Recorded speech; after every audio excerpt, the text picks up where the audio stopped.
ನಮ್ಮ ಈ ಸುಮಧುರ ಕ್ಷಣಕ್ಕೆ ಸಾಕ್ಷಿಯಾಗೋದಕ್ಕೆ ಆಗಮಿಸಿರುವಂತಹ ತಮ್ಮೆಲ್ಲರಿಗೂ ಚಪ್ಪಾಳಿ ಮೂಲಕ ಸ್ವಾಗತವನ್ನು ಕೋರ್ತಾ ಇದೀಗ ನೇರವಾಗಿ ದೀಪ ಪ್ರಜ್ವಲನೆಯ ಮೂಲಕ ಕಾರ್ಯಕ್ರಮಕ್ಕೆ ಅಧಿಕೃತ ಚಾಲನೆಯನ್ನು ನೀಡುವಂತಹ ಸಮಯ.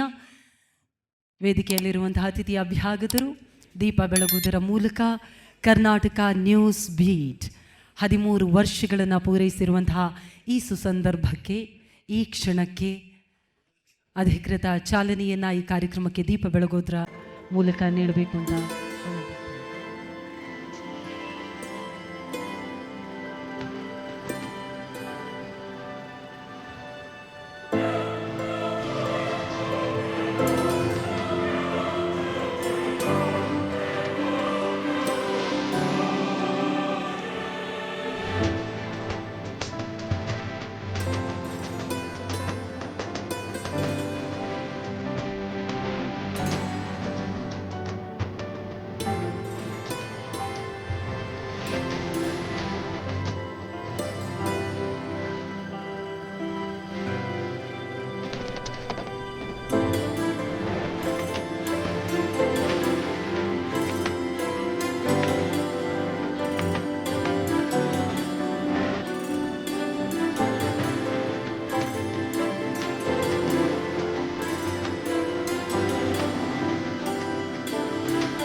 ಬೆಳಗುವುದರ ಮೂಲಕ ನಮ್ಮ ಕಾರ್ಯಕ್ರಮಕ್ಕೆ ಶುಭ ಚಾಲನೆಯನ್ನು ನೀಡಿದಂತಹ ಎಲ್ಲ ಅತಿಥಿ ಅಭ್ಯಾಗತರಿಗೆ ಧನ್ಯವಾದಗಳನ್ನು ಸಮರ್ಪಿಸ್ತಾ ಇದ್ದೀವಿ.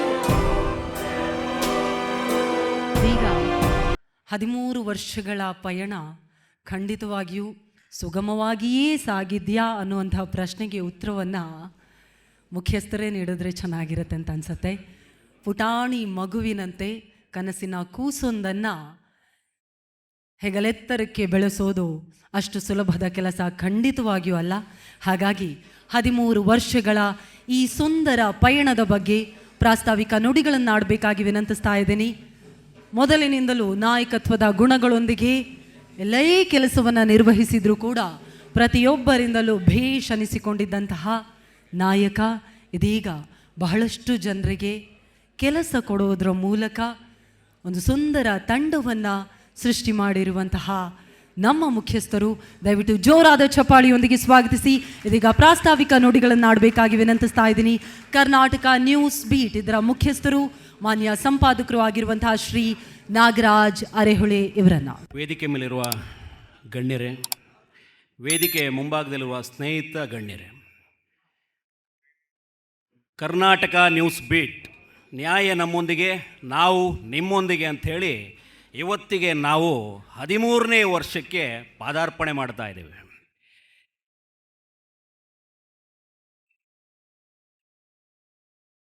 ಮೊದಲ ಇಶ್ಯೂ ಪತ್ರಿಕೆ ಬಂದಿದ್ದು 2014ರಲ್ಲಿ. ಬರೀ 200 ಪತ್ರಿಕೆಗಳನ್ನು ಯಾವುದೋ ಒಂದು ಆಸಕ್ತಿ, ಕನಸು ಎಲ್ಲ ಹೊತ್ಕೊಂಡು ಬಂದು 2014ರಲ್ಲಿ ನಮ್ಮದೇ ಆದ ಒಂದು ತಂಡ ಕಟ್ಟಿಕೊಂಡು ನಾವು ಎಲ್ಲೆಲ್ಲಿ ಕೆಲಸ ಮಾಡಿದ್ವಿ ಎಲ್ಲ ಸ್ನೇಹಿತರು ಸೇರಿಕೊಂಡು ನಾವು ಒಂದು ತಂಡ ಆಗೋಣ, ನಾವೇ ಕೆಲಸ ಮಾಡ್ಕೊಂಡು ಹೋಗೋಣ, ನಮ್ಮದೇ ಆದ ಒಂದು ಸಂಸ್ಥೆಯನ್ನು ಕರ್ನಾಟಕದಲ್ಲಿ ಕಟ್ಟೋಣ ಅಂತ ಶುರು ಮಾಡಿದ್ದು ಕರ್ನಾಟಕ ನ್ಯೂಸ್ ಬೀಟ್. ಇವತ್ತಿಗೆ 12 ವರ್ಷ ತುಂಬಿ 13ನೇ ವರ್ಷಕ್ಕೆ ಕಾಲಿಡ್ತಾ ಇದ್ದೀವಿ. ಅದೆಲ್ಲ ನಿಮ್ಮಿಂದ, ಓದುಗರು ಮತ್ತು ನನ್ನ ಬೆನ್ನೆಲುಬಾಗಿ ನಿಂತಿರುವಂಥ ಸಹೋದರ ಸಮಾನರಾದಂಥ ಸ್ನೇಹಿತರು ಮತ್ತು ಇಂಥ ಗಣ್ಯರಿಂದ.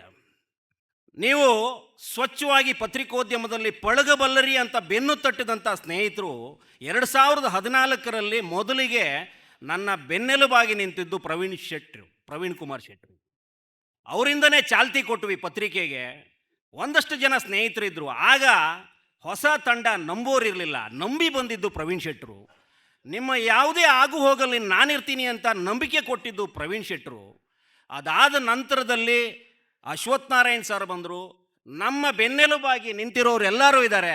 ಡಾಕ್ಟರ್ ನಾಗಲಕ್ಷ್ಮಿ ಚೌಧರಿಯವರು ಅಂತೂ ಅವಿರತವಾಗಿ ನಾವು ಯಾವುದೇ ಕೆಲಸದಲ್ಲಿ ತೊಡಕೊಂಡ್ರು ನಾನಂತೂ ನೀವು ತಮ್ಮನ ಜೊತೆಗೆ ಇದ್ದೀನಿ ಅಂತ ಭರವಸೆ ಕೊಟ್ಟವರು. ನನ್ನ ಶಕ್ತಿ ಏನಾದರೂ ಇದ್ದರೆ ಅದು ನನ್ನ ಸ್ನೇಹಿತರು, ಮತ್ತು ಈಗ ನಾನು ಕಟ್ಕೊಂಡಿರುವಂಥ ನನ್ನ ತಂಡದ ಸದಸ್ಯರು, ಅದು ಕುಟುಂಬದ ಸದಸ್ಯರು ಅಂತ ಹೇಳಕ್ಕೆ ಇಷ್ಟಪಡ್ತೀನಿ. ನಾವೆಲ್ಲೂ ಕೆಲಸಗಾರನ ಹುಡುಕ್ಲೇ ಇಲ್ಲ, ನಾನೆಲ್ಲೂ ಕೆಲಸಗಾರನ ಹುಡುಕ್ಲೇ ಇಲ್ಲ. ನನ್ನ ಸಂಸ್ಥೆ ಒಳಗಡೆ ಕೆಲಸ ಮಾಡುವ ಪ್ರತಿಯೊಬ್ಬರು ನನ್ನ ಕುಟುಂಬದ ಸದಸ್ಯರಾಗಿದ್ದಕ್ಕೆ 12 ವರ್ಷ ಕಂಪ್ಲೀಟ್ ಆಗಿ 13ನೇ ವರ್ಷದಲ್ಲಿದ್ದೀವಿ. ಎಲ್ಲರ ಮುಖದಲ್ಲೂ ಸಂತೋಷ ಇದೆ. ನಾವು ಸದ್ಯದಲ್ಲೇ ಸ್ಯಾಟಲೈಟ್ ಆಗ್ತಾ ಇದ್ದೀವಿ ಅನ್ನುವಂಥ ಖುಷಿ ಇದೆ. ಅರೆ, ಕನ್ನಡದ ಒಂದು ಸಂಸ್ಥೆ, ನಾವು ಎಲ್ಲರೂ ಸೇರಿ ಒಂದು ಏನೋ ಕಟ್ಟಕ್ಕೆ ಹೊರಟಿದ್ದೀವಿ. ನಿಮ್ಮ ಜೊತೆಗೆ ನಾವು ಇದ್ದೀವಿ ಅಂತ ಹೇಳುವಂಥ ಸ್ನೇಹಿತರುಗಳು, ಗಣ್ಯರು ಜೊತೆಗಿರಬೇಕಾದ್ರೆ ಸ್ಯಾಟಲೈಟು ಅದಕ್ಕೂ ಮುಂದಕ್ಕೆ ಹೋಗೋದಕ್ಕೂ ನಾವು ತಯಾರಾಗಿರ್ತೀವಿ. ಯಾಕಂದರೆ ನ್ಯಾಯ ನಮ್ಮೊಂದಿಗೆ, ನಾವು ನಿಮ್ಮೊಂದಿಗೆ. ಬಂಧುಗಳೇ, 12 ವರ್ಷ ಕಂಪ್ಲೀಟ್ ಮಾಡೋದು ಸಾಹಸ ಅಲ್ಲದೆ ಇರ್ಬೋದು.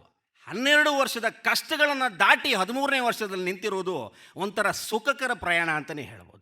ಈ ಪ್ರಸವ ವೇದನೆ ಇದೆಯಲ್ಲ, ಅಕ್ಷರ ಲೋಕವನ್ನು ಬಿಟ್ಟು ಬರಬೇಕು ಅನ್ನುವಂಥ ಪ್ರಸವ ವೇದನೆ ಇದು. ಏನಾಗುತ್ತೆ, ಅಕ್ಷರ ನಂಬಿ ಯಾರು ನಿಂತ್ಕೊಂಡಿರ್ತಾರೋ, ಇಲ್ಲಿರುವಂಥ ವೇದಿಕೆಯ ಮುಂಭಾಗದಲ್ಲಿರುವಂಥ ಗಣ್ಯರು, ಪತ್ರಕರ್ತರ ಮಿತ್ರರಿದ್ದಾರೆ, ಅಕ್ಷರವನ್ನು ನಂಬಿಕೊಂಡು ಮುಂದಕ್ಕೆ ಹೋದವನಿಗೆ ಎಂತೆಂಥ ಸವಾಲುಗಳು ಎದುರಾಗತ್ತೆ ಅಂತಂದರೆ, ಇವತ್ತು ಪತ್ರಿಕೋದ್ಯಮ ಕೈ ಸುಟ್ಟುಕೊಂಡು ಮಾಡ್ತಾ ಇದ್ದೀವಿ. ಬದುಕು ಹೆಂಗಾಗತ್ತೆ ಪತ್ರಕರ್ತರದ್ದು ಅಂತಂದರೆ ಒಂದೊಂದು ಸರಿ ಅವರ ಕಷ್ಟಗಳನ್ನು ಅವರೇ ಹೇಳ್ಕೋಬೇಕು. ಯಾಕಂದರೆ ಪತ್ರಕರ್ತರು ಆ ಒಂದು ಘನತೆವೆತ್ತ ಕಾರ್ಯದಲ್ಲಿ ತೊಡಗ್ತಾ ಇರಬೇಕಾದ್ರೆ ಅವ್ರ ಕಡೆ ಒಂದು ದೃಷ್ಟಿ ಹೆಂಗಿರುತ್ತೆ ಅಂತಂದರೆ, ಎಲ್ಲವನ್ನೂ ಸರಿಸಮಾನವಾಗಿ ತೂಗಿಸಬಲ್ಲರು. ಇವರು ಹೊಟ್ಟೆ ತುಂಬಿದೆ ಅಂತಲೇ ನೋಡ್ತಾ ಇರ್ತಾರೆ, ಆದರೆ ಹೊಟ್ಟೆ ತುಂಬದೆ ಒಂದು ಸರಿ ನಾವು ತೇಗ್ತಾ ಇರ್ತೀವಿ. ಕಷ್ಟದ ದಿನಗಳನ್ನು ದಾಟ್ಕೊಂಡು ಬರ್ತಾ ಇರ್ತೀವಿ. ಒಂದು ಸ್ಥಾನಮಾನ ಸಿಗುತ್ತೆ ಕರ್ನಾಟಕದಲ್ಲಿ, ನಮ್ಮ ಪತ್ರಿಕೆಯನ್ನು ಮತ್ತು 10 ವರ್ಷದ ತುಂಬದ ನಂತರದಲ್ಲಿ ನಾವು ಕರ್ನಾಟಕ ನ್ಯೂಸ್ ಬೀಟ್ನ ವಾಹಿನಿಯಾಗಿ ರೂಪುಗೊಳಿಸ್ತೀವಿ. ಇವತ್ತು ಕೇಬಲ್ ಟಿ ವಿಯಾಗಿ, ಡಿಜಿಟಲ್ ಮಾಧ್ಯಮವಾಗಿ ನಿಮ್ಮ ಮುಂದೆ 2010ರಿಂದ ಬಂದ್ವಿ. ಅಂದರೆ 3 ವರ್ಷದಲ್ಲಿ ನಾವು ಪತ್ರಿಕೆಯಿಂದ ನಿಧಾನಕ್ಕೆ ಟಿ ವಿ ಮಾಧ್ಯಮವಾಗಿ ಒಗ್ಗುತ್ತಾ ಬಂದ್ವಿ. ಹಾಗಂತ ನಾವು ಪತ್ರಿಕೆಯನ್ನು ಬಿಡಲೇ ಇಲ್ಲ. ಸುಮಾರು ಜನ ಹೇಳಿದ್ರು, ಪತ್ರಿಕೆನೇ ಯಾಕೆ ಇನ್ನೂ ಮುಂದುವರಿಸ್ತೀರಿ ಅಂತ. ಆದರೆ ನನಗೆ ಅಕ್ಷರ ಕೊಟ್ಟಿದ್ದು, ಅನ್ನ ಕೊಟ್ಟಿದ್ದು, ನಿಮ್ಮಂಥ ಸಂಗಡಿಗರನ್ನು ಕೊಟ್ಟಿರೋದು ಅದೇ ಪತ್ರಿಕೆ ರೀ. ನಾನು ಹೆಂಗೆ ಬಿಟ್ಟು ಅದನ್ನ ಇರೋಕ್ಕಾಗತ್ತೆ? ಏನೇ ಬಂದ್ರೂ ಪತ್ರಿಕೆ ನಮ್ಮ ಜೊತೆಗೆ ಇದ್ದೇ ಇರುತ್ತೆ. ಯಾಕಂದರೆ ಅನ್ನದ ಜೊತೆ ನಿಮ್ಮಂಥ ಸ್ನೇಹಿತ ಬಳಗವನ್ನು ಕೊಟ್ಟಿದ್ದಾರೆ, ಇಂಥ ಗಣ್ಯರ ದಂಡನ್ನು ಕೊಟ್ಟಿದೆ ನನಗೆ. ಹಾಗಾಗಿ ಅಕ್ಷರ ಲೋಕದಲ್ಲಿ ನಾವು ಏನು ನಿಂತ್ಕೊಂಡು ಇವತ್ತು ಪತಾಕೆ ಹಾರಿಸ್ತೀವಿ ಅಂತ ಕರ್ನಾಟಕದ ಉದ್ದಗಲಕ್ಕೂ ನಿಂತ್ಕೊಂಡು ಇವತ್ತು ಪತಾಕೆ ಹಾರಿಸ್ತಾ ಇದ್ದೀವಿ.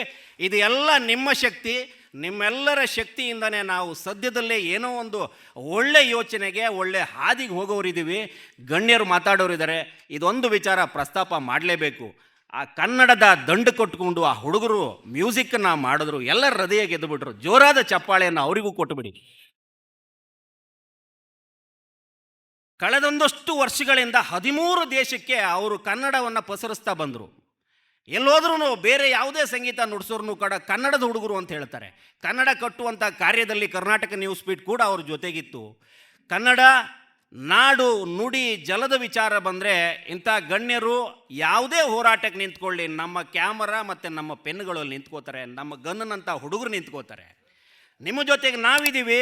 ಕನ್ನಡ ಕಟ್ಟುವ ಕಾರ್ಯ ಮಾಡೋಣ. ಕನ್ನಡದಲ್ಲಿ ಒಂದು ಬಲಿಷ್ಠವಾದ ಪತ್ರಿಕಾ ತಂಡವನ್ನು ಕಟ್ಟಿಕೊಂಡು ನಿಂತ್ಕೊಂಡಿದ್ದೀವಿ. ಸದ್ಯದಲ್ಲೇ ಒಂದು ಅಸ್ತ್ರವನ್ನು ರೆಡಿ ಮಾಡಿ ಈಗಾಗಲೇ ಏನು ಹಾದಿಯಲ್ಲಿದ್ದೀವಿ, ಮುಂದಿನ ಒಂದು ಬಲಿಷ್ಠವಾದ ಒಂದು ಪತ್ರಿಕಾ ತಂಡದೊಂದಿಗೆ ಮತ್ತೆ ಸ್ಯಾಟಲೈಟ್ ದಾರಿಯಲ್ಲಿ ಸಿಗ್ತೀವಿ. ಈ ಹರ್ಷಕ್ಕೆ ಮತ್ತೊಂದು ಅಷ್ಟು ಹರ್ಷ ತುಂಬುತ್ತೆ. ನಮಸ್ಕಾರ, ಜೊತೆಗಿರಿ.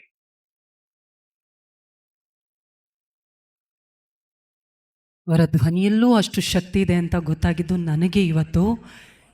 ತುಂಬ ಚೆನ್ನಾಗಿ ಮೊದಲನೇದಾಗಿ ಮಾತಾಡಿದರು. ಇನ್ನೊಂದು ವಿಷಯ, ನಡೆದು ಬಂದಂತಹ ದಾರಿಯನ್ನು ಮರಿಬಾರ್ದು ಅನ್ನೋದನ್ನು ಅಕ್ಷರಶಃ ಪಾಲಿಸುವಂತಹ ನಾಯಕನಿದ್ದರೆ ಖಂಡಿತ ಸಂಸ್ಥೆ ಇಷ್ಟು ಗಟ್ಟಿಯಾಗಿ ಬೆಳೆಯೋದರಲ್ಲಿ ಸಂಶಯ ಇಲ್ಲವೇ ಇಲ್ಲ. ಅವರಿಗೆ ಹಾಗೂ ಅವರ ಇಡೀ ಸಿಬ್ಬಂದಿ ವರ್ಗಕ್ಕೆ ಮತ್ತೊಮ್ಮೆ ಜೋರಾದ ಚಪ್ಪಾಳೆಯೊಂದಿಗೆ ಅಭಿನಂದನೆಗಳನ್ನು ಸಲ್ಲಿಸ್ತಾ ಇದ್ದೀವಿ. ನಾಗರಾಜ್ ಸರ್, ನೀವು ಹೀಗೆ ಇರಿ, ದಯವಿಟ್ಟು ಬದಲಾಗಬೇಡಿ. Thank you so much. Karnataka news beat follow ಮಾಡಿ, ಸಬ್ಸ್ಕ್ರೈಬ್ ಮಾಡಿ.